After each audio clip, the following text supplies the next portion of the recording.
Hi നമസ്കാരം. പലനാൾ കള്ളൻ ഒരു നാൾ പിടിയിൽ എന്ന് പറയുന്നത് എത്രയോ സത്യമായിട്ടുള്ള കാര്യമാണ് അല്ലേ?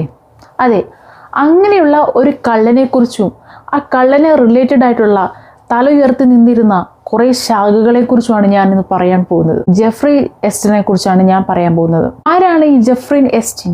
എന്താണ് എപ്സ്റ്റീൻ ഫയൽ എന്നറിയാൻ നിങ്ങൾക്ക് ക്യൂരിയോസിറ്റി ഉണ്ടോ? അപ്പോൾ എൻ്റെ കൂടെ കൂടിക്കോ. Hello guys, welcome to gossip ബോക്സിലേക്ക് എല്ലാവർക്കും സ്വാഗതം. അമേരിക്കയിലെ ഒരു ഫിനാൻസറും ഒരു ധനികനുമായിരുന്നു ഈ ജെഫ്രി എസ്റ്റിൻ. സിനിമയെ വെല്ലുന്ന ഒരു ജീവിത കഥ വരെയുണ്ട് ഇയാൾക്ക്.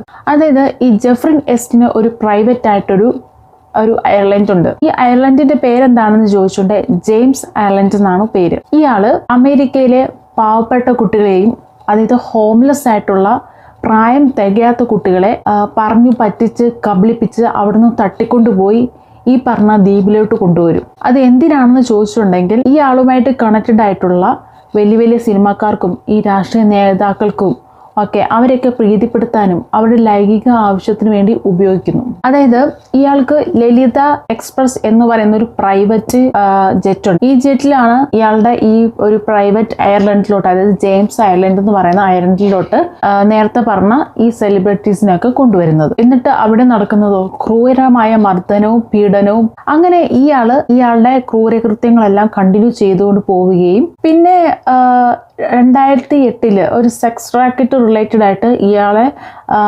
അറസ്റ്റ് ചെയ്യുന്നുണ്ട്. അതുപോലെ തന്നെ ഒരു 11 മാസം കഴിഞ്ഞപ്പോഴേക്കും ഇയാൾ അവിടുന്ന് ഊരിപ്പോവുകയും ചെയ്യുന്നുണ്ട്. കാരണം ഇയാൾക്ക് ഒത്തിരി ആൾക്കാരുമായിട്ട് ഇടപാടലും കാര്യങ്ങളുണ്ട്. അയാളുടെ കയ്യിലിരിപ്പ് കൊണ്ട് വിധി അയാളെ വീണ്ടും വേട്ടയാടി. അതായത് 2019 ഇയാളെ വീണ്ടും ഇതുപോലെ തന്നെ സെക്സ് റാക്കറ്റിന്റെ പേരിൽ ജയിലിലാക്കപ്പെട്ടു. കുറച്ച് നാൾക്ക് ശേഷം ഇയാൾ സൂയിസൈഡ് ചെയ്യപ്പെട്ടു എന്നാണ് പറയുന്നത്. അത് ആരെങ്കിലും പണി കൊടുത്തതാണോ എന്നും നമുക്കറിയത്തില്ല. അവിടെ കൊണ്ട് തീരുന്നില്ല കാര്യങ്ങളെല്ലാം. അയാളുടെ മരണത്തോടുകൂടി ഈ കേസ് ഇല്ലാതാകുമെന്ന് വിചാരിച്ചവർക്ക് അവിടെ തെറ്റി. ഒരു ധീര വനിത മുന്നോട്ട് വന്നു. ഈ ഇരയാകപ്പെട്ട പെൺകുട്ടികളിൽ ഒരാൾ ഈ ജെഫ്രി എസ്റ്റിന്റെ വൈഫിന് എതിരായിട്ട് കോർട്ടിൽ കംപ്ലൈന്റ് കൊടുത്തിരുന്നു. 1000-ലധികം ഡോക്യുമെന്റ്സ് ആണ് കോർട്ടിൽ ഈ പെൺകുട്ടി സബ്മിറ്റ് ചെയ്തത്. അതാണ് ഞാൻ നേരത്തെ പറഞ്ഞത്, പലനാൾ കള്ളൻ ഒരു നാൾ പിടിയിൽ എന്ന് പറയുന്നത്. പല വൻമരങ്ങളും അതിന്റെ ശാഖകളുമെല്ലാം ഇതാണ്ട് കുത്തനെ വീഴാൻ തുടങ്ങിയിരിക്കുന്നു. അതായത് ലോകത്തിലെ അതിസമ്പന്നരും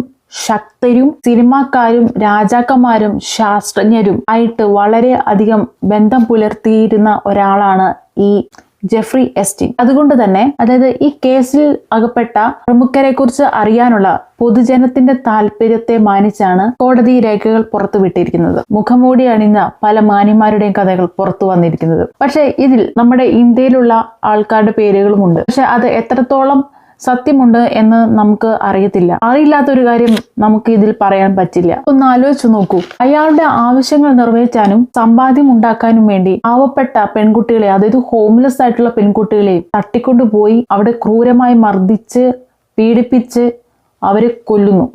കൂട്ടിന് അയാളുടെ ഭാര്യ ഇപ്പോഴും ജയിലിലാണെന്നാണ് നമുക്ക് അറിയാൻ കഴിഞ്ഞിരിക്കുന്നത്. നിങ്ങളുടെ അഭിപ്രായത്തിൽ ഇത്തരക്കാരെ എന്ത് ചെയ്യണം? നമ്മുടെ നാട്ടിലും ഇതുപോലെ ഈ സെക്സ് റാക്കറ്റ് ഒക്കെ നടക്കുന്നുണ്ടോ? നിങ്ങളുടെ ശ്രദ്ധയിൽപ്പെട്ടിട്ടുണ്ടോ അങ്ങനെ എന്തെങ്കിലും? ഇതിന്റെ കൂടുതൽ വിവരങ്ങൾ ഇപ്പോഴും സ്റ്റഡി നടത്തിക്കൊണ്ടിരിക്കുകയാണ്. അതായത് ഈ ദ്വീപുമായിട്ട് ഡയറക്റ്റ് ഇൻവോൾവ്മെന്റ് ഉള്ള ആൾക്കാരെ കുറിച്ചും ഒക്കെ ഇപ്പൊ ഡീറ്റെയിൽ ആയിട്ട് സ്റ്റഡി നടത്തുന്നുണ്ട്. അപ്പൊ ഇതിന്റെ ഡീറ്റെയിൽസ് ഒക്കെ കിട്ടിയാൽ മാത്രമേ നിങ്ങളുടെ മുൻപിൽ അത് അവതരിപ്പിക്കാൻ പറ്റത്തുള്ളൂ. അപ്പൊ ഞാൻ ഈ വീഡിയോ ഞാനിവിടെ സ്റ്റോപ്പ് ചെയ്യുകയാണ്. അപ്പൊ ഈ ഒരു വീഡിയോയിൽ നിങ്ങൾക്ക് ജെഫ്രി എസ്റ്റിൻ ആരാണെന്നും എന്താണ് എസ്റ്റിൻ ഫയൽ എന്നും ഇയാളെ കുറിച്ചുള്ള കാര്യങ്ങളുമൊക്കെ ഇൻഫർമേഷൻസ് ഒക്കെ നിങ്ങൾക്ക് മനസ്സിലായിട്ടുണ്ടോയെന്ന് ഞാൻ വിചാരിക്കുന്നു. അപ്പം നിങ്ങൾക്ക് ഈ വീഡിയോ ഇഷ്ടപ്പെട്ടിട്ടുണ്ടെങ്കിൽ ലൈക്ക് ചെയ്യുക, കമൻറ്റ് ചെയ്യുക, അതുപോലെ തന്നെ ഷെയർ ചെയ്യുക, നിങ്ങളുടെ അഭിപ്രായങ്ങളൊക്കെ പറയുക. അതുപോലെ തന്നെ സബ് ചെയ്യാനും മടിക്കരുത്. ഞാൻ നെക്സ്റ്റ് ഇതുപോലെയുള്ള വീഡിയോസും കാര്യങ്ങളൊക്കെ ഇൻഫർമേഷൻസും ഒക്കെ ഞാൻ തരും. അതുപോലെ തന്നെ നിങ്ങൾ ബെല്ലൈക്കണും കൂടി ക്ലിക്ക് ചെയ്യാൻ മറക്കരുത്. ബിക്കോസ് നെക്സ്റ്റ് വീഡിയോ ഇടുമ്പോൾ നിങ്ങൾക്ക് നോട്ടിഫിക്കേഷനും കാര്യങ്ങളൊക്കെ കിട്ടാനായിട്ടാണ്. അപ്പോൾ ഇതുവരെ വാച്ച് ചെയ്തുകൊണ്ടിരുന്ന എല്ലാവർക്കും താങ്ക് യു സോ മച്ച്. അപ്പോൾ ഞാൻ സൈൻ ഔട്ട് ചെയ്യുന്നു. Bye bye.